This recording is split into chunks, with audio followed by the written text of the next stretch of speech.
কুল্লু নাফসিন যায়িকাতুল মাউত সুম্মা ইলাইনা তুরজাউন। আমানতু বিল্লাহ, সাদাকাল্লাহুল মাওলানাল আযীম।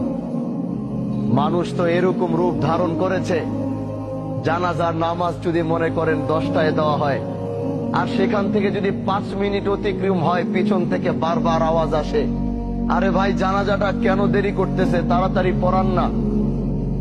আমি তাদের উদ্দেশ্যে বলতে চাই, আপনার চারপাশে যারা এই বাক্যটি উচ্চারণ করে তাদের চেহারাগুলো একটু দেখে চিনে রাখুন।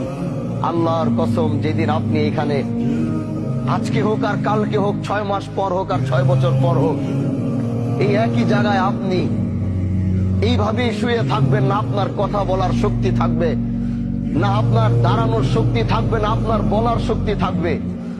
ঠিকই একই মানুষগুলো আপনাকে রেখেও তারা তাড়াহুড়া করবে। এইটাই হচ্ছে পৃথিবী, আর এটাই হচ্ছে দুনিয়া।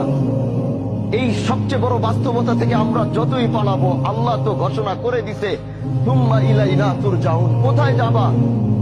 7 সাগর 13 নদীর নিচে, 7 সাগর 13 নদী পার করেও যদি তুমি লুকাবা, যেদিন আল্লাহর সাথে তোমার মুলাকাতের সময় আসবে, পৃথিবীর কোন বাদশা নাই ওদিন তোমাকে আটকাইতে পারবে, পৃথিবীর কোন ক্ষমতাশীল ব্যক্তি নাই ওদিন তোমাকে ধরে রাখতে পারবে।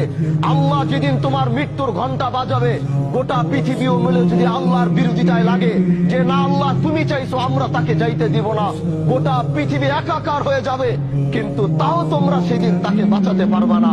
আজকে আমার শহীদ ভাই, তার পৃথিবীর সবচেয়ে আপন হচ্ছে তার মা। যখন তার মা মৃত্যুর শয্যায় লড়ছিল, উনি তো সন্তান হিসেবে হাজারো চেষ্টা করেছে মাকে বাঁচানোর জন্য। এরকম হাজারো শহীদ মাকে বাঁচানোর চেষ্টা করেছে। কেউ হাসপাতালের বেডে করেছে, কেউ নিজের কোলের মধ্যে করেছে, কেউ ঘরের মধ্যে করেছে, কিন্তু পৃথিবীর প্রতিটা সন্তান ব্যর্থ হয়েছে। কারণ আল্লাহ বলেছে, কুল্লু নাফসিন যায়িকাতুল মাউত সুম্মা ইলাইনা তুরজাউন। তুমি যেখানে যাও, যেই প্রান্তে যাও, যেই দিক থেকে যাও, যেদিন তোমার মৃত্যুর ঘন্টা বাজবে, ওইদিন পৃথিবীতে তোমার থাকার আর কোন অস্তিত্ব থাকবে না। এজন্য ভাই আমার, আসো এই জানাজায় 5টা মিনিট দেরি করো, তাকাও এই লাশের দিকে, তাকাও এই সাদা কাপড়ের দিকে, যাও ওই কবরের দিকে 5টা মিনিট গিয়ে তাকায়া থাকো। যেটা তোমারও ঘর হবে, যেটা তোমার বাবার ঘর হয়েছে, যেটা তোমার মার ঘর হয়েছে, যেটা তোমার বন্ধু বান্ধবের ঘর হয়েছে, যেটা তোমার নেতার ঘর হয়েছে, যাও একটাবার তাকিয়ে দেখো। তুমিও প্রস্তুতি নাও যে এখানে তুমিও একদিন নামবে, কিন্তু নিজের পায়ে নয়, কেউ তোমাকে ধরে নামাবে। এটাই হচ্ছে পৃথিবীর সবচেয়ে বড় বাস্তবতা।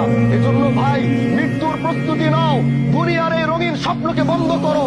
এই রঙিন স্বপ্ন তোমাকে বারবার ধোঁকা দিয়ে আল্লাহর সাথে তোমার সম্পর্কের জুদা ঘটাইতেছে, আল্লাহর সাথে তোমার সম্পর্কের পার্থক্য এত করতেছে, তোমার আর রবের মধ্যে কোনো সম্পর্ক পাওয়া যায় না।